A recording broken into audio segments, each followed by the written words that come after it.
Alrighty guys, we all know 10th edition is right around the corner, and I get a lot of people reaching out to me wondering what they can do now to prepare themselves for this new edition. So in today's episode, we're going to talk about some of the things that you can do now to work on your player skill and your development, even though we don't know any of the rules for the upcoming edition. So what strategies can you work on? What skills can you develop to prepare you for this new, exciting edition of Warhammer 40k?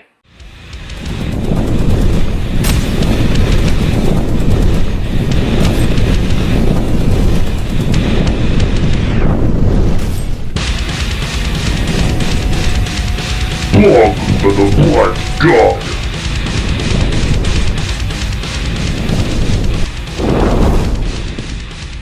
G'day guys, let's talk about some of the preparation that you can do now that'll give you value when 10th edition comes out.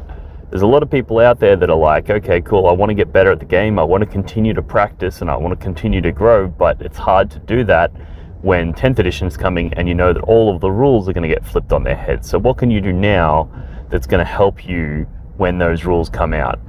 And what the advice I've been giving people, which I think has got some value to it, is that the fundamentals of the game are not likely to change.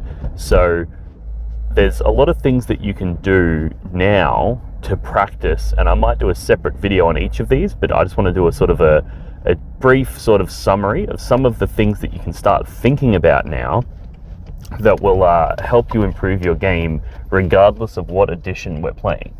Because there are certain things that Warhammer 40k will always include regardless of edition, and these are skills that you can practice. So a really good example, which I have done a video on this previously, is knowing what questions to ask your opponent and when to ask those questions and how to ask those questions. Now this is very important when coming into a new edition, because there's going to be a ton of stuff that you don't know. Because not only are you going to be learning your own faction again, but you're going to be learning their faction again, you're going to be learning all of these different things, and everybody's going to be doing that at the same time. So knowing what questions to ask is really important. So I've done a whole video on this, but to summarize, the goal here is you want to ask as broad of a question as possible, but make sure that it has a very specific answer, like a yes/no answer or a specific distance or something like that. So, for example, you could say, okay, if I deploy my unit here, is there any way for you to declare a charge against it turn 1, right? So that's a very broad question in that you're asking them, like, is there any way? Like, they have to think of all of their different rules and tell you, is there any way that it can be charged turn 1? So it's really broad, but it's also very specific in that it is a yes or a no. Like if I deploy it here and they say no, there is no way that I can charge it turn 1, well then you can be confident deploying it there. So learning that skill of asking questions is something that you can work on now that will definitely carry over into the new edition. So instead of right now looking at how to meta chase or how to, do various tactics or strategies within 9th edition, learning that stuff now is not going to be massively valuable. But learning how to ask really good questions and how to answer questions with the best information possible, that's a skill that you can definitely develop, and it's definitely something that will guaranteed carry over into the new edition.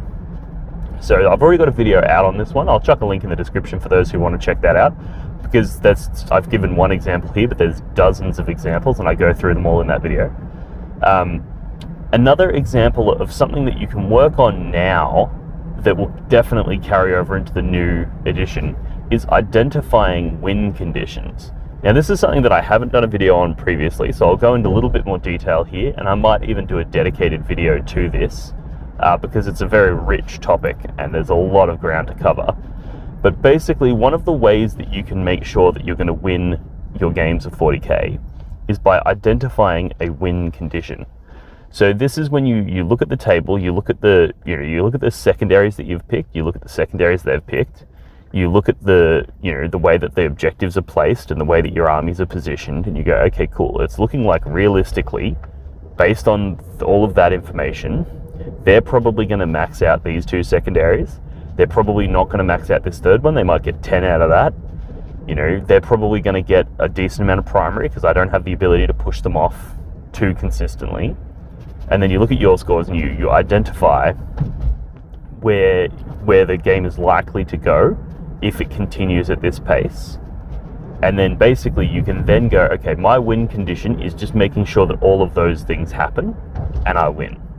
Or you might look at that and go, I'm actually in a losing position here, so I need to swing the game. And in order to do that, I need to do something big. Like maybe they've got a really big unit that does a lot of damage. Like my win condition is actually killing that unit, because if I can kill that unit, well then they're not going to be able to push me off primary. They're not going to be able to score, their big secondary, because they're not going to be able to do the damage they need to do. So you might identify that as a win condition, is killing that unit, or a win condition might be, pulling off some kind of pin maneuver so that they can't shoot you, where you go, cool, if they're able to just shoot me all game and I'm just running out onto objectives and then getting shot, I'm going to lose, right? So you might go, okay, so my win condition is trying to get at least one turn where they can't shoot me, and then from that turn I'm going to be able to spring out and do a bunch of damage. So that's you've identified that as your win condition. So the win condition itself will change depending on the matchups, and it'll 100% will change depending on this new edition. Like we've just seen the missions come out and they look similar enough to what we have now, but there's the whole gambit situation, which is, side note, I fucking love gambits. I think that's a really, really cool addition to the game. But the gambits are 100% going to change the way that the win conditions are determined. Or what the win conditions are, but the way that you go about identifying them is the same. And essentially what you need to do in order to identify your win condition is look at the table and go, okay, if everything just goes per the standard plan, what will the outcome be? And if the outcome is good and favorable for you, then your win condition is just making sure that that plan is executed. So just make sure that you're on the objectives where you need to be, you're shooting things that you need to shoot, you're protecting the things you need to protect, and just execute the plan. Whereas if you're in a position where you're going to lose if everything goes to plan, well then you need to find a way to interrupt that plan. And the plan, I use the word plan, but I'm not talking about some like detailed step-by-step situation here. When I say plan, I mean just if I'm making charges and killing things, but they're shooting things and killing things and everything's dying, like that's what I mean by the plan, the standard sort of interaction that you would expect from those two armies, right? If the standard interaction between those two armies plays out, you need to think, do I win or do I lose? Based on the secondaries that were selected, the primary, the mission, and the armies involved. Look at that and just think about it and think, what's the standard interaction here?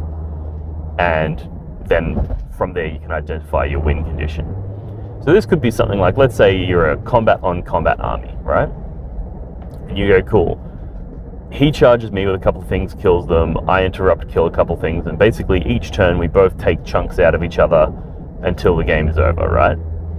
And it's all in combat, so it's all happening on objectives. So I'm on an objective, he's going to kill me off it, but then I'm going to kill him off it, but then he's going to kill me off it.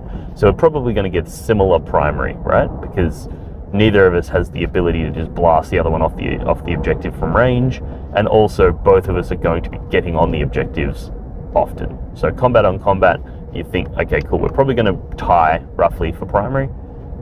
We both have similar amount of objectives secured, perhaps, so that's fine. And then you look at the secondary objectives and you go, well, my secondary, let's say world eaters, you go, my secondaries are much better than his. Like, he's took assassinate, but I only have 3 characters, so he's getting 10 points out of that. He's taken no prisoners, but my army only gives up 11 points for no prisoners or something like that. So you can sort of figure out what their secondaries are likely to be, and then you go, but I've got Pile the Skulls, which I'm going to get 15 for. I've got Blood for the Blood God, which I'm going to get 15 for, because we're going to be killing each other in combat all game long. And then your third one might be Blood God's Due, and you're like, well, we're going to be killing each other on objectives. So I'm very likely to get a very high score there as well. So you might go, cool, I'm just going to win this game on the secondaries. So your game plan then is just to make sure that that happens. Make sure you're scoring your secondaries and make sure that you at least tie them on primary. So make sure that every time they hop on an objective, you have to sacrifice a unit, throw it on, kill them off the objective. Even if you know that they're going to kill you off in the subsequent turn, you're like, that's fine. If I can keep them from scoring primary and then I don't score primary either, then I win because I have better secondaries. So that's one of the ways that you would identify your win condition in that matchup. Whereas if you were into a shooting army, your win condition now changes because you go, cool, I run out onto the objectives, he shoots me off the objective, and then he just walks onto the objective with something unimportant, and then I kill that off the objective, but then he shoots me off the objective again. And all of a sudden, your ability to hold primary is low compared to his much higher ability to hold that primary, because he can kill your units that aren't even anywhere near the objective. He can kill your units wherever they are. So that gives him a massive ability to dictate the primary, because he can sweep one side of the board and then sandbag those objectives, or he can move block you, or he can, there's all sorts of things that they can do as a shooting army to stop the combat army from achieving its goals. So you go, okay, cool, in this scenario, my win condition is actually preventing him from getting his shooting attacks. So this might be making sure that when you charge something, you kill it and then you pile into something else so that it's engaged in combat, but you make sure you do it with a unit of Exalted 8-bound, or at least a unit of Exalted 8-bound nearby. And what that lets you do is that lets you prevent him from falling back, which means that you're still in combat with him, which means he can't shoot you. He doesn't want to charge into combat with you because he's a shooting army, which means you secure that primary objective the subsequent turn, and then you can shore up the difference in that way. So pulling off those sorts of tricks is something that you need to do if the standard plan of I move out, he shoots me, I kill some of his stuff in combat, but then he shoots me and he can shoot everything near him so that he's safe from combat threats, so it becomes a real hard game.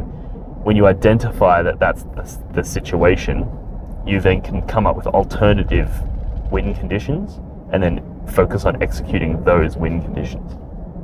So there are a few examples, and there's dozens of them, and like I said, I might do a separate video. Let me know in the comments below if that's something you'd be interested in. But that's an example of identifying a win condition, and that is a skill that will carry over into 10th edition, because the fact of the matter is there will still be secondary objectives, there will still be primary objectives, you're still going to be fighting over victory points, and ultimately it's whoever gets the most victory points wins the game, not whoever kills the most stuff. So identifying how you go about achieving those victory points is going to be a very important skill, and that's something that you can work on now, and then there are a few other things that you can work on that will persist into 10th edition. Things like target priority, which sort of ties into the whole win condition thing, but target priority, understanding probability is another huge one. So we've all seen Math Hammer, and we all do this from time to time, and I think I did a video on this as well, but a lot of people, what they do is they'll math it out. They'll go, okay, cool, I've got this many shots, I hit on 4+, and I wound you on 3+, so I should get roughly this many wounds, and then you should fail this many saves, so I should kill the unit with this. So I'm going to maybe split fire and make sure that I fire just the right amount to kill Unit A, and then the leftover shot's going to go to Unit B to soften it up. Those sorts of decisions that we make based on probability. But understanding that, pretty much more often than not, you will not roll the average. You'll either roll higher or lower. And generally speaking, it doesn't matter if you roll higher, because that's good. But if you roll lower, it can be a disaster. So knowing when to overcommit into a unit and when to sort of go, cool, I know that this unit of 10 bolters should kill those 5 guardsmen over there.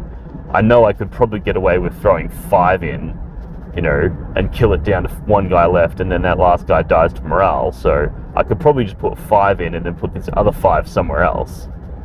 So that's a decision that you might make, but knowing when to go, actually no, I'm just going to put all 10 in and just make sure those 5 guardsmen die, because those 5 guardsmen are objective secured and they could go steal an objective off me. If one lives, that's a problem, because that one objective secured guy could go and take something. I know this is not necessarily the way it's going to work in 10th, but the principle is knowing when you should go, I'm going to overcommit and make sure this thing dies, or when to go, you know what, I'm gonna divvy up my shots. So an example I could give from a recent game I played at Radicalism was I was running the 3 Land Raider list, and I was up against the Cogs of Vashtor list, which was a really, really cool list. The bloke had Vashtor and 3 Decimators, and he came on from strategic reserves in my backfield, shot at my Land Raiders, and luckily my Land Raiders were World Eaters, so I could give them a 5-up Feel No Pain against mortal wounds, and that meant that he actually didn't kill any of my Land Raiders. And then basically what happened is I now had 3 Land Raiders that were able to shoot into 3 Decimators. So knowing when to overcommit and when to undercommit was really interesting here, because I could have just gone, okay, Land Raider 1 shoots Decimator 1, Land Raider 2 shoots Decimator 2, and Land Raider 3 shoots Decimator 3. I could have just done that, but what I decided to do was go, okay, the first Land Raider is actually going to split his shots. It's going to put 2 las cannons into 1 Decimator and 2 into another. And the reason that I did that is because it's entirely possible that both of those spike high and actually just kill both Decimators. Like, that's possible. And it's also possible that both of them spike low and don't kill either. But if both of them spike low, well, it wouldn't have mattered whether they all went into 1 Decimator or whether they split across 2, right? So I've gone, okay, the first shot, it doesn't matter whether or not I spike high or low, because I just want to open up my potential to do damage. So I split into both. I killed 1 with the 2 las cannon shots, because it's d6 plus 2 damage, so I rolled high there, but I rolled low on the other one and only did like 5 damage or something like that. So now there was this Decimator left with 7 wounds remaining. And then the next one, I've gone, okay, cool, I'm going to put 1 las cannon into that wounded one and 1 into the other Decimator, and another unharmed one. Fired and basically whiffed with both of them. They both rolled really, really poorly. And I was like, okay, that sucks. I think I missed with all of the ones into the wounded guy, and into the unwounded guy, I think I did like 6, maybe 5 or 6 damage, so not enough to kill it. So now I've got these 2 Decimators in my back lines, both of which are damaged. I've got 1 Land Raider left to shoot, and it's the one that he hit in his shooting phase that's been weakened, so it was like hitting on 5s now. So I was like, okay, cool, now I'm in a position where I could go, okay, on average, I'm probably going to hit each of them once, I'm probably going to wound each of them once, you know, so I'm probably going to kill one of the 2 if I split my shots, because, you know, one of them might miss, but I'll hit with the other one, or, you know, however it works out. I figured the maths, and I was like, it's likely that I'm going to kill one and not hurt the other, but if I fail to kill either, right, I'm going to be really upset, because now there's 2 Decimators in my backline. So basically what I did is I went and put all 4 las cannon shots into one of them, which was on maths was overkill. But basically what happened is I hit with them twice, I wounded with them twice, but both of them, when rolling the d6 plus 2 damage, rolled a 1 for the damage, which meant that I only did 6 damage, which was enough to kill it, which was good. But if I had split fire, I would have done 3 damage to each. And if I did 3 damage to each guy, they would have both still been alive. And then he would have been able to go, cool, now I'm getting all my reroll hits, I'm getting all my, you know, pluses and all my janky shit, and he would have done serious damage to me. So yeah, that was a beautiful example of where knowing that even if on average I know one of them's going to die, and it's possible that both die, I'm going to go for the certainty of one dying over the possibility of both dying, because the probability of neither dying exists, and it would be a disaster. So mitigating that disaster was really important to that game plan. So that's that sort of decision-making process that I've just sort of outlined there. That's a skill that you can work on now and I guarantee that is going to port over into 10th edition. So working on those sorts of things where you're like, okay, cool, well what's the plan here? What's the win condition? And what is the ways that I can go about, using probability in my favor and making sure that I overkill where necessary and I spread my damage where necessary. And I think that sort of example that I gave sort of covers both in the way that I've gone, okay, on my first shots, spreading my damage as wide as possible is important because I want to try and increase my probability of spiking high and doing massive damage. And the way you do that is by spreading your damage. But then when shooting the last Land Raider, it's like, well, now the situation has now changed. The number of wounds remaining on these decimators has changed. And based on this new information, the new strategy is to zero in on one of those decimators and actually just make sure that one of them dies, because now he only has one left and that's way less scary than two. So that's sort of the idea here, is knowing when to modulate between those two modes, the spreading the damage mode and the zeroing in on something mode, and understanding that the way probability works is that just as often as you will spike high, you will also spike low. So relying on the averages is never the plan. The plan is always to go, okay, I want to do whatever's going to work out best if I spike high or spike low.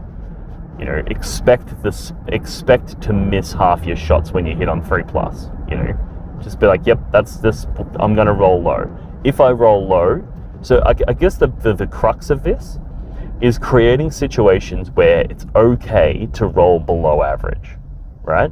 If you can create situations where that's okay, you roll below average, but it's okay, you still get what you need to do done, well, then you can never get diced. You can never lose because of the dice rolls, because you go, cool, I've created situations where it's like, it's okay if he passes most of his saves because I've thrown so many fucking bullets at him, he's gonna fucking die anyway, Whereas if you do things exactly on average, this should kill it.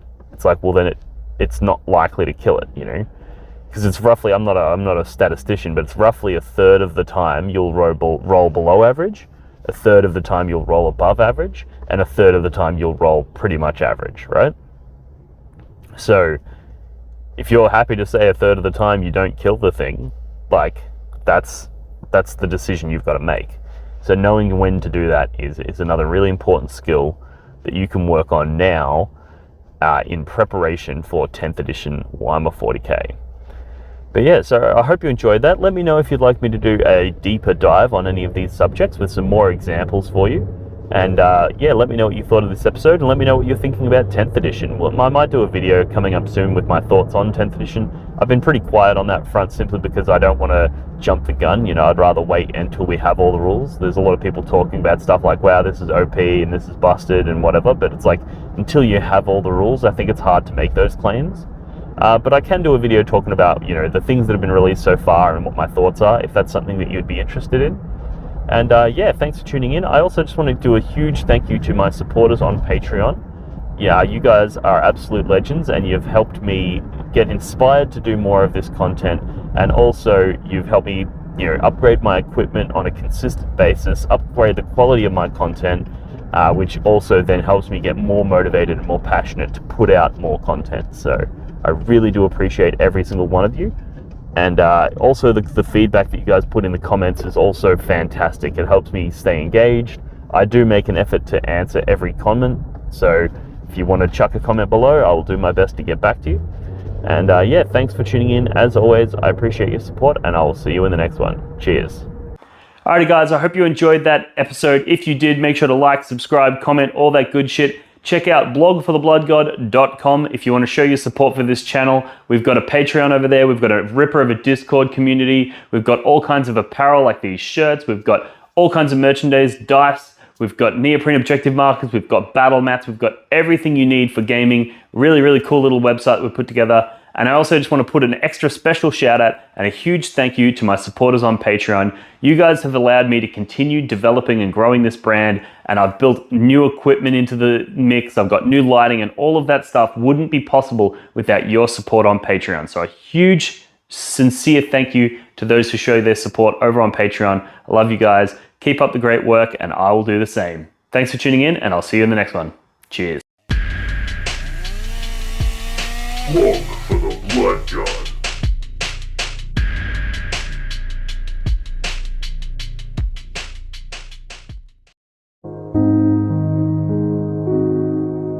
The Warhammer community suffers from some of the most prohibitively expensive essentials in the world, especially Australian content creators.